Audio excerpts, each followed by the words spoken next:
அனைவருக்கும் வணக்கம். எல்லாரும் எப்படி இருக்கீங்க? நல்லா இருக்கீங்களா? அதாவது நமது சரண்யா வில்லிசை நிகழ்ச்சி வந்து நாளை செவ்வாய்க்கிழமை காலை எங்கன்னு பார்த்தீங்கன்னா முப்பந்தல் அருள்மிகு இசக்கியம்மன் திருக்கோவில், முப்பந்தல் இசக்கியம்மன் கோவிலே நமது சரண்யா வில்லிசை குழு நடைபெற இருக்கிறது.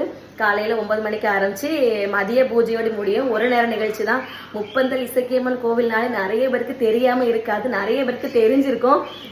பக்கத்தில் இருந்தாலும் சரி, உங்களுக்கு நீங்கள் கொஞ்சம் தூரத்தில் இருந்தாலும் சரி, நிச்சயமாக வாங்க. அம்மனுடைய அருள் உங்கள் எல்லாருக்குமே கிடைக்கும்.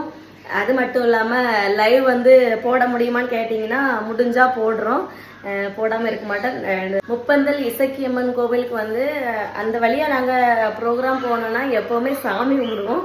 நாங்கள் இல்லை, நிறைய பேர் வந்து அந்த காரெல்லாம் பைக்கெலாம் நிப்பாட்டி சாமி கும்பிட்டுட்டு காணிக்கையெல்லாம் வச்சுட்டு தான் போவாங்க. அந்த மாதிரி இது வரைக்கும் நாங்களும் வச்சுருக்கோம். ஆனால் அந்த கோயிலில் வந்து எங்களுக்கு வந்து வில்லுப்பாட்டு பாட வந்து வாய்ப்பு கிடச்சிருக்கும் போது ரொம்ப மகிழ்ச்சியாக இருக்குது. இதுக்கெல்லாம் காரணம் என்னன்னா அம்மாவுடைய அருள் மட்டும்தான் காரணம். எங்களுக்கு ரொம்ப மகிழ்ச்சியாக இருக்குது. நீங்களும் வாங்க, உங்களுக்கும் அம்மாவுடைய அருள் நிச்சயமாக கிடைக்கும். நன்றி, வணக்கம்.